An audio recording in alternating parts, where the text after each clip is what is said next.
think so. Yeah. Oh, listen to this. Bonjour à tous. Écoutez, petite vidéo comme ça où on va parler de 2-3 bricoles, mais en particulier vraiment c'est pour présenter la marche mondiale. Donc deuxième épisode où nous on sera présent, mais bon ça fait déjà quelques temps que c'est organisé aux quatre coins de la planète. Donc la dernière fois il y avait 7 villes en France, là on en est à 6 ou 7 villes aussi. Paris, Perpignan, la Bretagne, tout ça, vous retrouverez tout ça sur le site de la Global March Against Chemtrails and Geoengineering. Et nous, on a décidé de monter un stand. On s'est fait inviter là par des citoyens de la région lyonnaise. Donc on va monter un stand fixe, place de la République. Voilà, avec accueil, débat, discussion, information, tractage. Voilà, ça sera, à mon avis, ce sera plus judicieux plutôt que de marcher et de ne pas faire passer le message, ou simplement avoir des banderoles. Donc voilà, on va procéder comme ça. Donc 27 septembre, place de la République à Lyon, dans le 2e. Voilà, il y a des arrêts de métro, il y a tout ce que vous voulez, vraiment c'est très accessible. C'est une place très visitée. Donc place piétonne, avec pas mal de monde qui passe toute la journée, surtout le samedi. Hein. Donc voilà. Bon, vous avez vu, le site n'est pas très actif, on a eu quelques soucis. Les derniers articles postés ont dû être enlevés pour mettre une mise à jour et sauver la bête. Voilà. Et puis pour la chaîne YouTube, voilà, on n'a pas trop le temps de bosser sur tous les trucs. Entre préparer les événements, contacter pas mal de monde, faire du mailing, tout ça.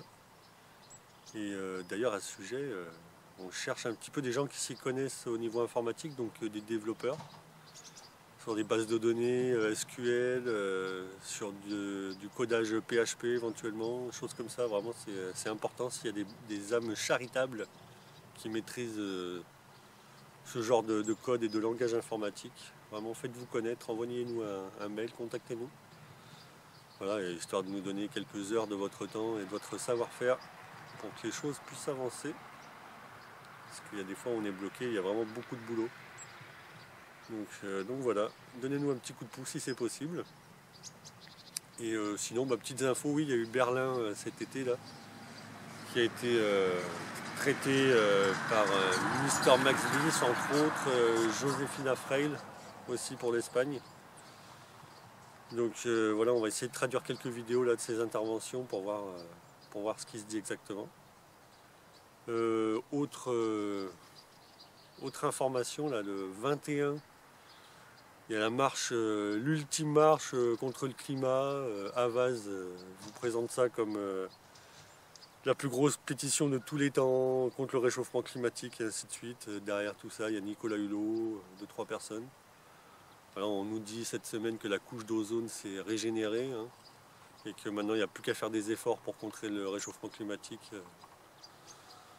C'est un petit peu bizarre cette histoire de couche d'ozone. Est-ce qu'ils ne l'ont pas remplacé par un autre gaz, hein?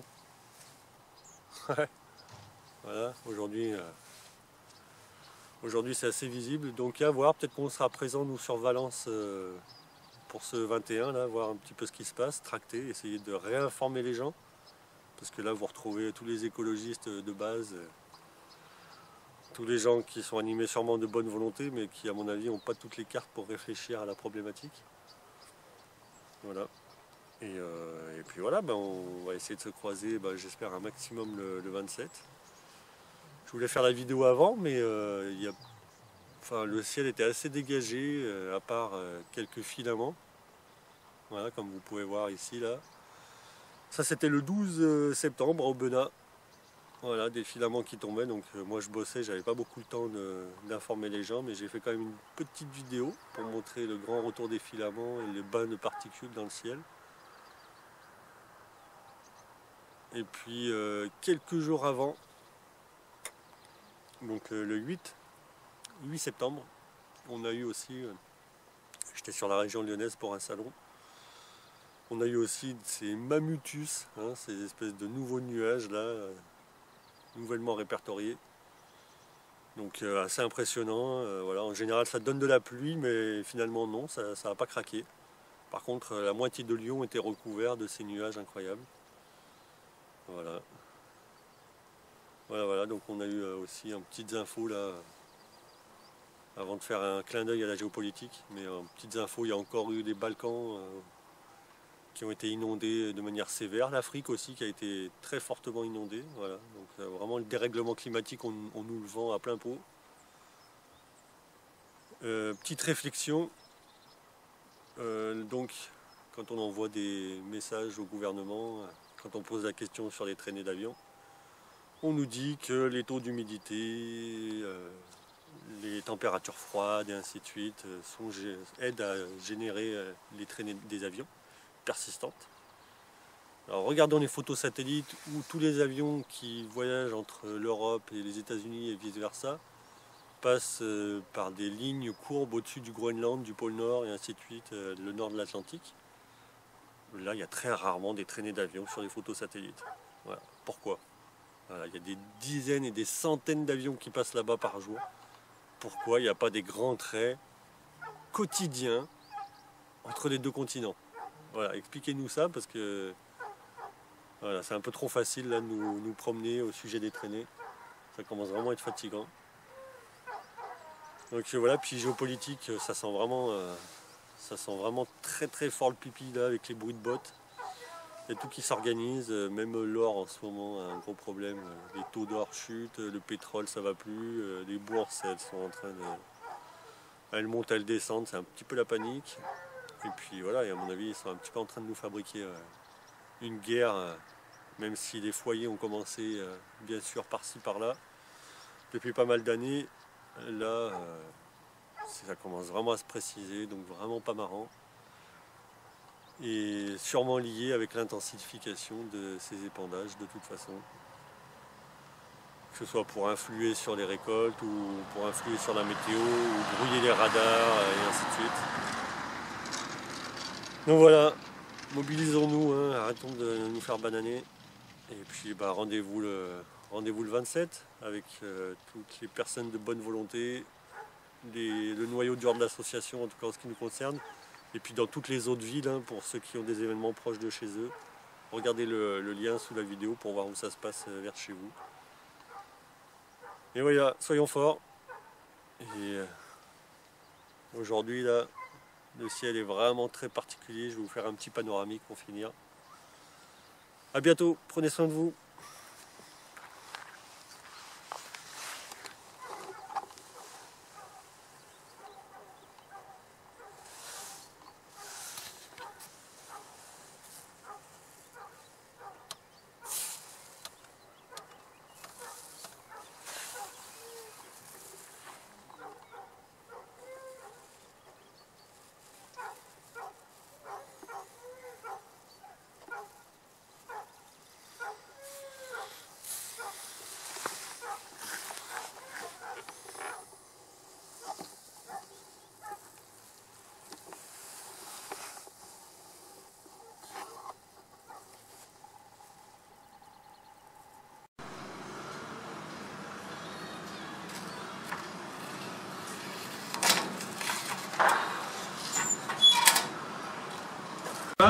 À suivre en direct le vote vers 18h30. Autre grand titre ce matin, la grève des pilotes chez Air France, ça continue. Toujours pas un mot du ministre des Transports, Alain Vidalis. Mais sur BFM TV ce matin, le patron du PS demande la fin du mouvement. Pas de sortie de crise en vue, reconnaît le patron de la compagnie. On en est au deuxième jour, encore pas mal d'annulations. Quelle est la fin? Vous êtes à Roissy pour BFM TV. 4 vols sur 10 seulement assurés ce matin. Effectivement, je vous donne quelques exemples. 5 vols Air France Paris-Zurich, normalement aujourd'hui ici à Roissy, 4 sont annulés. Il y a normalement également 4 vols Paris-Athènes, 3 sont annulés, 9 vols Paris-Genève, 6 sont annulés. Donc on voit qu'il y a clairement de très fortes perturbations. Et ici à l'intérieur de l'aéroport, les guichets Air France sont particulièrement vides. Il y a nettement moins de monde que d'habitude, car la compagnie a bien prévenu en avance les passagers des annulations ou des solutions de remplacement. Écoutez certains voyageurs au micro de Audrey Allos. C'est Air France qui nous a contactés par SMS, qui nous a proposé de changer notre vol. C'est une première et voilà, ils nous ont bien prévenus, ils nous ont proposé ces solutions-là, ça s'est passé rapidement au téléphone. Très bien. On va à Hambourg pour un déplacement professionnel. Et donc on ne sait pas si on va revenir. Pour l'instant, le vol aller n'est pas annulé. Et pour le retour, on ne sait pas encore. Donc ça sera la surprise. Moi, je pars en vacances samedi, donc j'aimerais bien pouvoir revenir. Et le problème, Kelly Lafin, maintenant, c'est la question de la durée. On risque la paralysie. Effectivement, d'ici 24 heures, le mouvement devrait se durcir car ce qui s'est passé, c'est qu'hier et aujourd'hui, les pilotes non grévistes ont été utilisés pour faire un maximum de remplacements. Air France a donc réussi à limiter les dégâts. Mais dès demain, ces pilotes seront en repos. Il n'y aura donc plus personne pour assurer les vols et on pourrait s'attendre à 80, 90, voire 100% d'annulation à Air France. Le mouvement va donc se durcir. C'est ce qu'annoncent les pilotes du SNPL, le syndicat national des pilotes de ligne. Le mouvement va également durer et d'ailleurs le PDG d'Air France l'a rappelé ce matin, aucune sortie de crise pour le moment. Kelly Lafin avec Audrey Allos et Julien Jacquier à Roissy.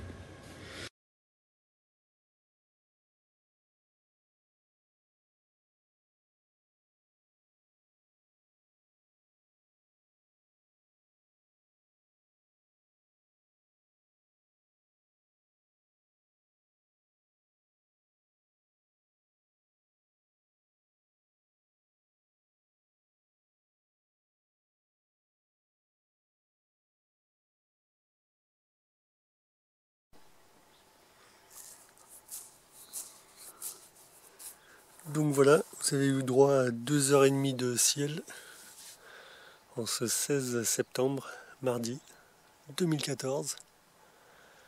Et aujourd'hui, il y a 60% de grève chez Air France. Voilà. Et demain ce sera pire. Regardez le ciel, on sait jamais. Allez, au 27.